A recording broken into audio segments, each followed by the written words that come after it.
time can knock your company or your career off balance. A new technological development, a competitor's product launch, a natural disaster, an economic crisis.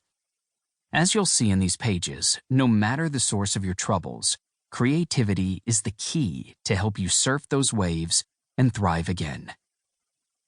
Today, I'm happy to say Cirque du Soleil is back.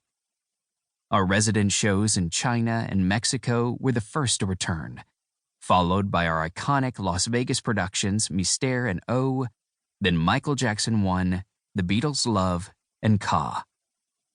Tickets sold out quickly, and restless audiences poured back into our theaters, ecstatic to see live entertainment once again. As we continue to relaunch shows in other parts of the globe, the astonishing feats on our stages remind the world that anything is possible. I feel privileged to have guided Cirque du Soleil for the past decade and a half and deeply proud of our resilient artists. I hope you'll find the lessons in this book helpful and that you'll come away profoundly inspired to bring forth great wellsprings of creativity into your personal and professional life. Sincerely, Daniel Lamarre. Introduction. Without creativity, there is no business. As the audience settles in the darkened theater, acrobats playing Liverpool sailors climb ropes dangling from the ceiling, and the lush a cappella harmonies of Paul McCartney, John Lennon, and George Harrison fill the air. It's June 30th, 2006, opening night of the Beatles' Love at the Mirage in Las Vegas. As the chief executive officer of Cirque du Soleil, I'm a bundle of nervous excitement. I can't just relax and watch the show like everybody else.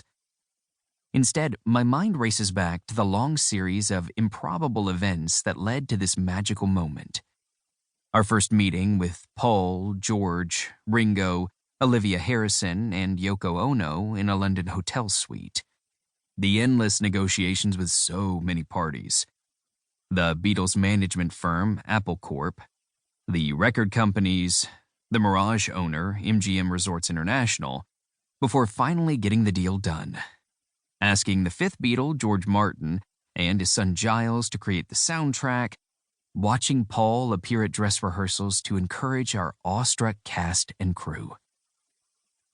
Looking around at the inspired design of the Beatles' Love Theater reminds me of another major turning point that illustrates one of the most difficult challenges to living a creative life.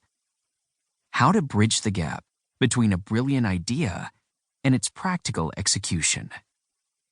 2 years earlier, as president and chief operating officer, I had the unenviable job of convincing the Mirage to blow past its $30 million budget for renovating this theater. Our designer, Jean Rabas, and his team wanted to get rid of the traditional proscenium structure, with the audience facing the front of the stage, and replace it with a theater-in-the-round concept with tiered seating. Spectators, looking down at the stage, would feel like they are inside a big top tent. The design would also subtly evoke the Beatles' famous 1969 rooftop concert in London. The plan included placing 6,300 speakers throughout the theater, including small units built into the front and back of every seat, to make the remix by George and Giles Martin sound as magnificent as possible. There was one big problem with this beautiful vision. MGM had just spent huge sums to build the massive moving platform stage for Ka, our spectacular new show at the MGM Grand, and was in no mood to break the bank again.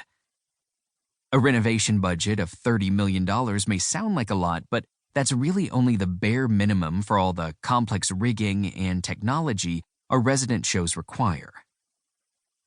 Seeing a major clash in the making between our design team and MGM's budget constraints, I knew I had to act quickly.